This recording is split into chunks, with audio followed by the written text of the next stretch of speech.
Subscribe now and press the bell icon. Never miss an update.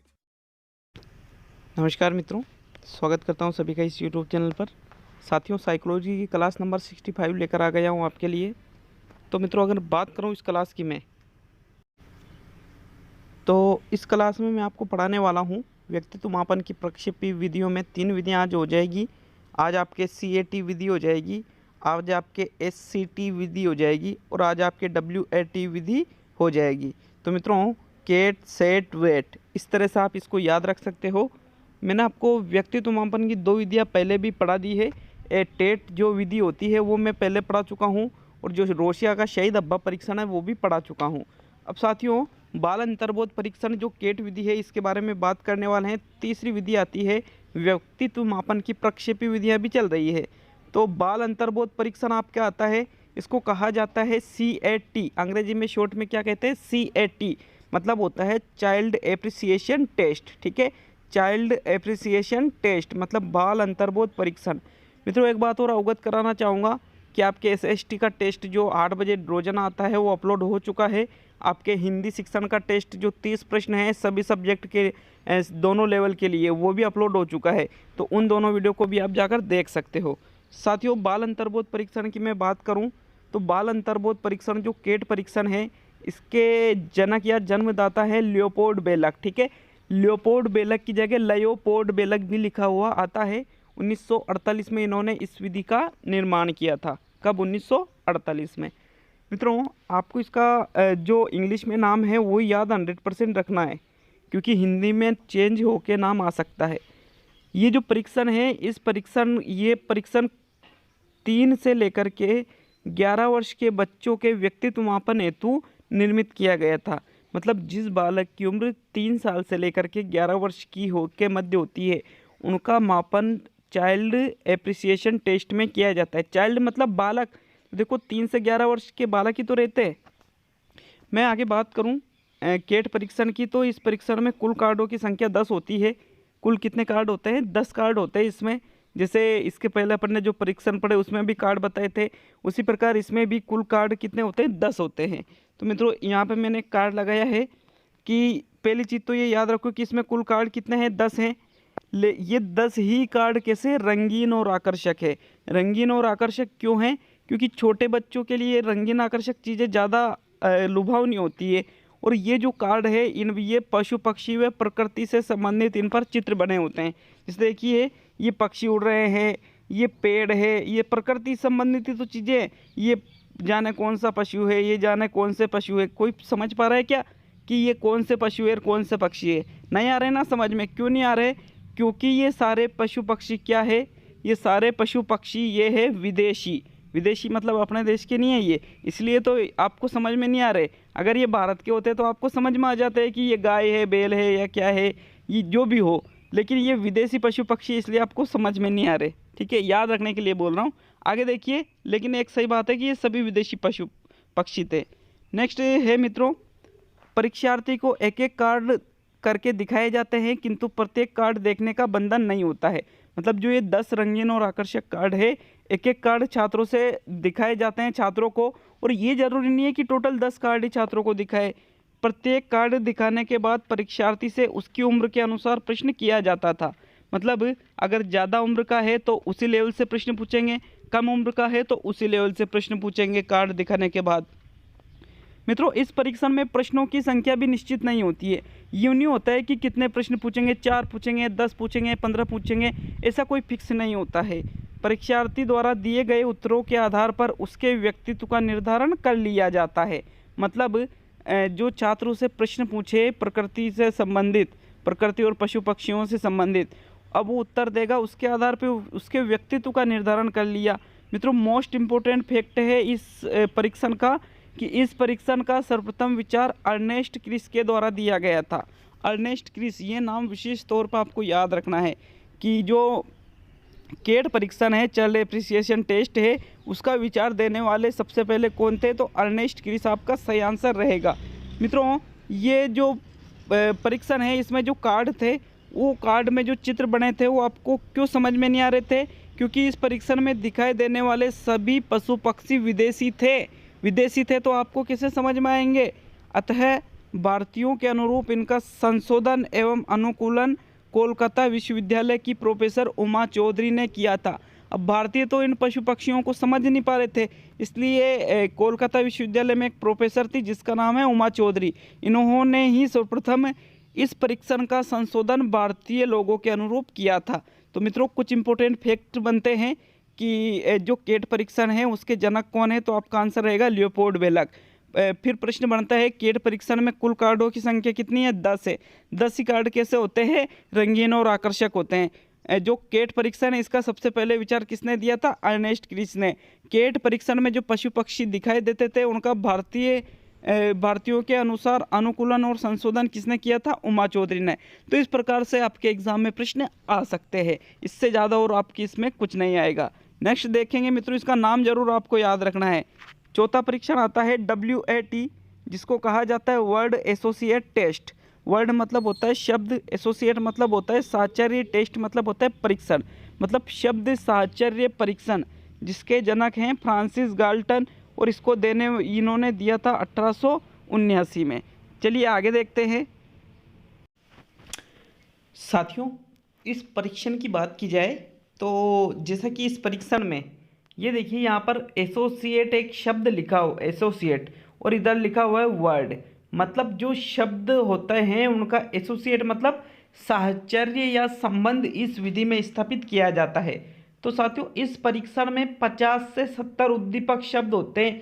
उद्दीपक शब्द लगभग directly exam में प्रश्न बनता है कि WAT परीक्षण में उद्दीपक शब्दों की संख्या कितनी होती है, तो आपका आंसर रहेगा 50 से 70 उद्दीपक शब्द होते हैं। एग्जाम में प्रश्न यूं नहीं पूछता है कि कौन कौन से उद्दीपक होते हैं, कौन कौन से उद्दीपक शब्द होते हैं, ऐसे प्रश्न नहीं आता है एग्जाम में। एग्जाम में प्रश्न कैसा आ सकता है यहाँ से कि WAT या शब्द साहचर्य परीक्षण या वर्ड एसोसिएट टेस्ट में उद्दीपक शब्दों की संख्या कितनी होती है, तो मित्रों आपका करेक्ट आंसर रहेगा 50 से 70।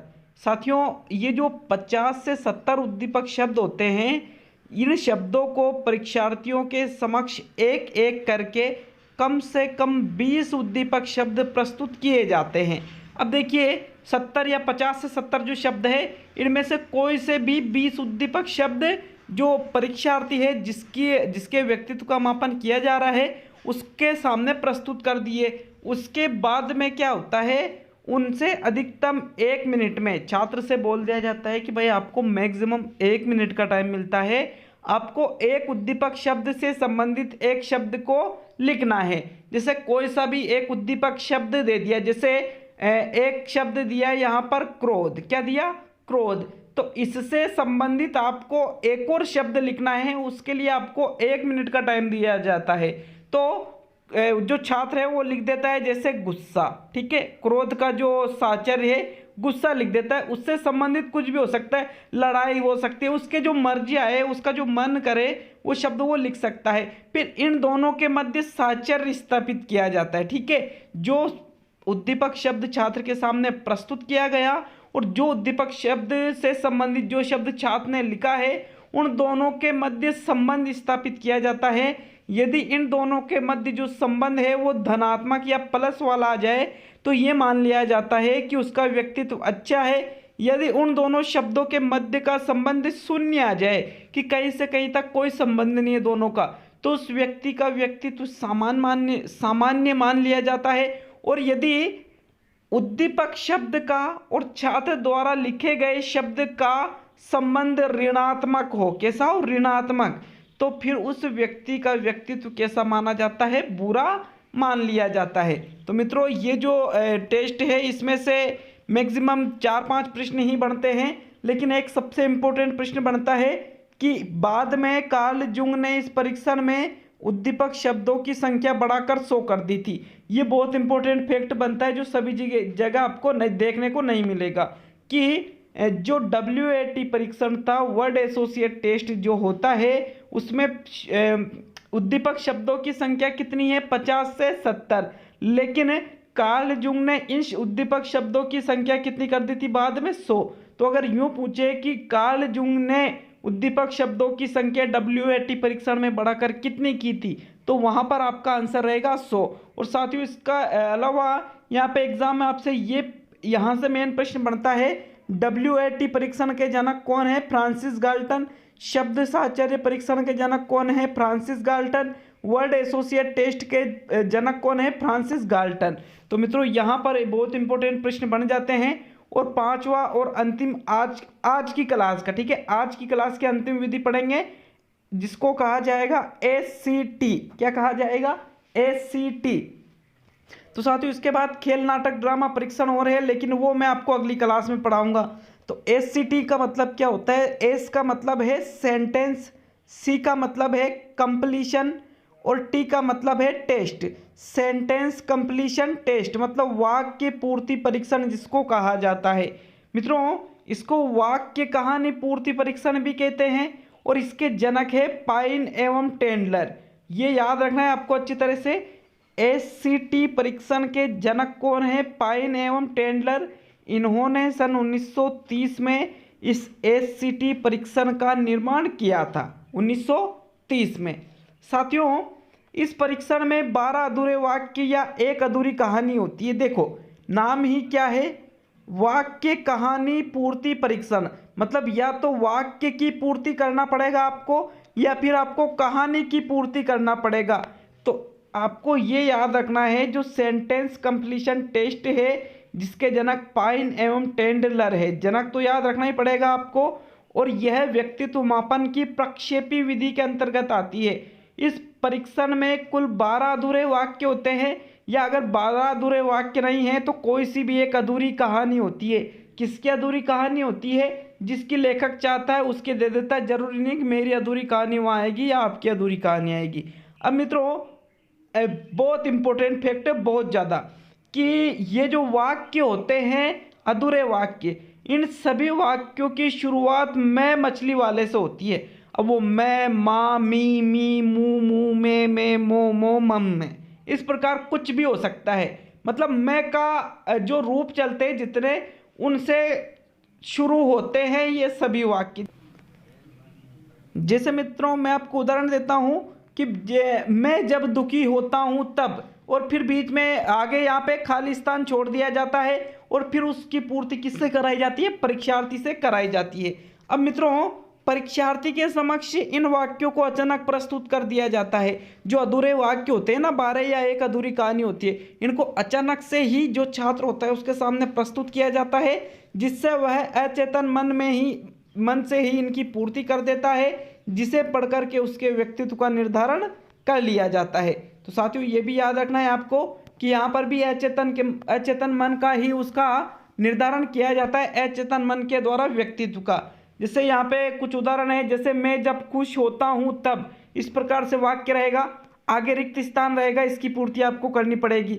मैं जब दुखी होता हूँ तब, आगे रिक्त स्थान रहेगा, तो आपको जल्दी में ये चीज लिखनी पड़ती है। और इस प्रकार से अचेतन मन के आधार पर व्यक्तित्व का मापन कर लिया जाता है। कौन से परीक्षण में? SCT sentence completion test, Payne एवं टेंडलर।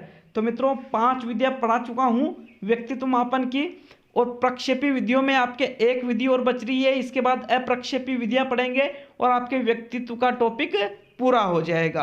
तो साथियों कैसी लगी क्लास? लाइक करना अगर अच्छी लगी हो तो, यार आपका एक छोटा सा लाइक मुझे मोटिवेशन देता है। तो मिलते हैं जल्द ही अगले वीडियो में।